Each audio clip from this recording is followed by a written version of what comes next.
Now, Yeah. when you get to that place now, just after where the state government is building that tourist Yeah, site, film village. yes, you see a lot of people who are pegged. Some have even heap blocks on those Yes. because they bought all of them. Then suddenly, and of course we know what happened just after God is good motors when going That's to the correct. beach, that hotel, The hotel that was submerged in water. yes, that place, and these people just went there, bought it because the land was cheap, and they didn't even bother to find out what will happen Over time. over time. And when you tell some of these people don't go there, they think that you are wicked to them. What's your reaction? Um, like it is said, when something is too good to be true, watch out, it is not true.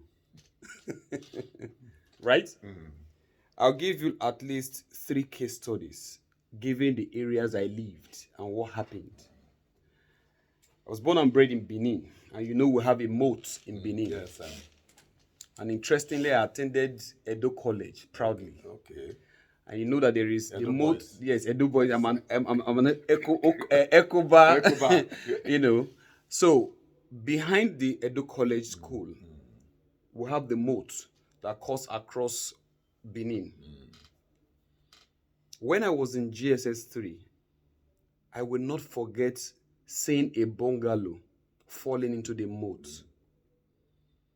It was a sight that I can't erase from my memory. That is one. Another time, I found myself within the Aochi Polytechnic environment, and we had a gully in that axis.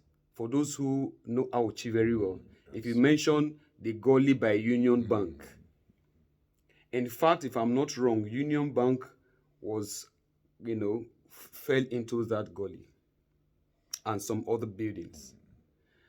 And just recently, during the COVID, I helped someone to do a pre-investment study on a particular place he wanted to buy at Okpanam.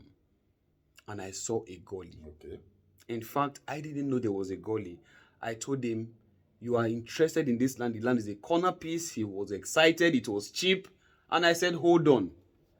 Do not pay until I give you the green light. And I traversed that neighborhood and I saw a gully overgrown with weed so that you wouldn't know that there is a gully. Yes.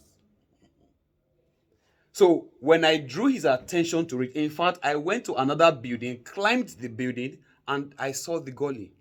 We traced it, and we saw that this gully was even a growing gully. It was an active gully. And I drew his attention to it, and we started making inquiries. And it was said that at the point that the government is aware of that gully and that they are trying to fix it. And I asked myself, how soon will it be fixed?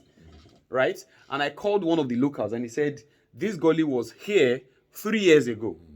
This is where it is this year. So when we projected, we said in the next 3 to 5 years, this gully will take over all the buildings within a certain perimeter around about it. This is what my senior just mentioned of pre-investment study. Interestingly, he didn't pay anything for this professional advice. We will not forget quickly, like you said, what happened in 2012. And so anybody who is buying a land without proper investigation beyond titling, so as to know or foresee what could happen to a neighborhood over time in the face of the current government, should know that he's up for trouble.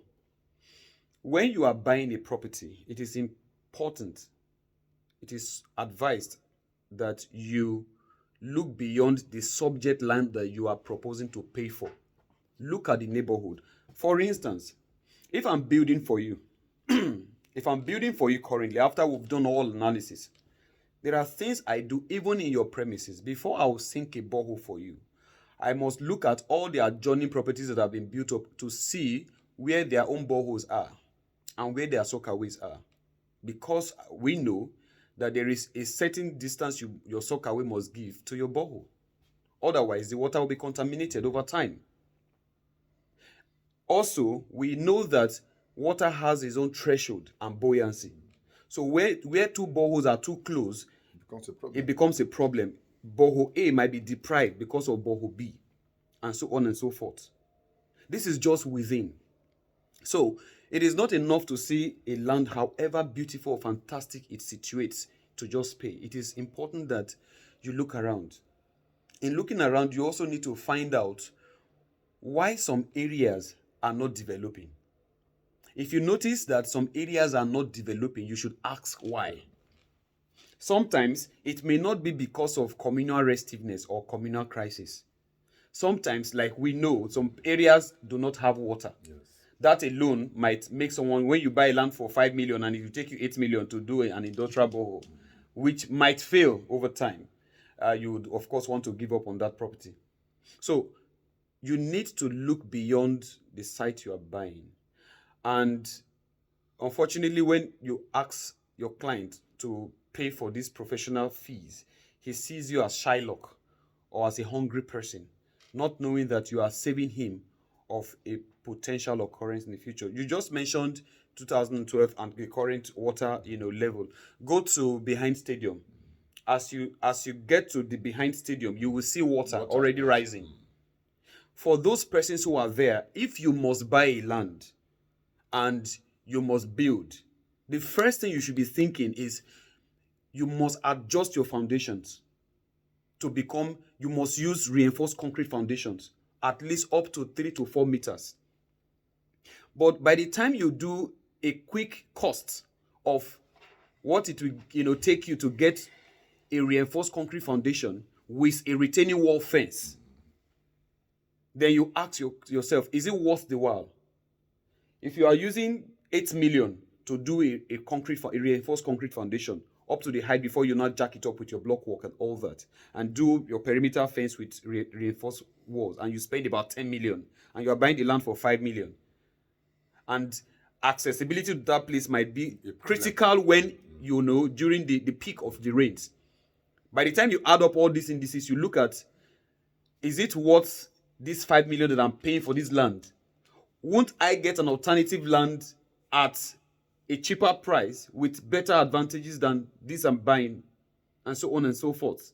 So these are the preliminary studies that a professional can do for you, so that you don't just build. We've seen there are chunk of places in Okpanam where you see somebody build on a hill. Interestingly, it is good to build on a hill, but you also have to look at what is happening. If the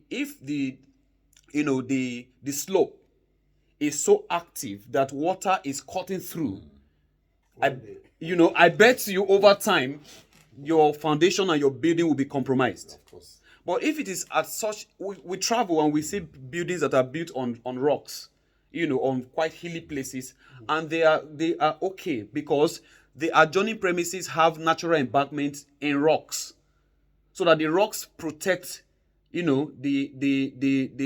slope, so that even if the water is running off, it doesn't compromise the immediate building.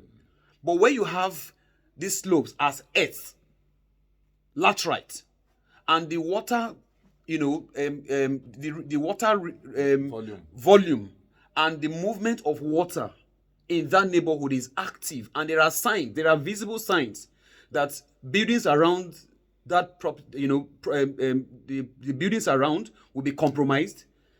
Even if the land is given to you for free, you should not take it.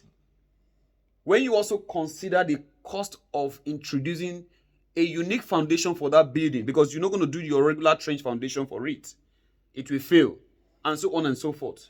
So the summary is that when such properties are offered to the client, he should, as a matter of importance, refer to the professionals who will help him. On occasion, you find out that you may even need the input of a structural engineer to help you see the land in relation to the proposed building, and so on and so forth. Unfortunately, most often than not, you find that the client will tell you, don't worry, I have faith in God, it will not fall. Yes. My faith. I was just coming to that because ESB is a reverend. So maybe they will do spiritual assessment for them.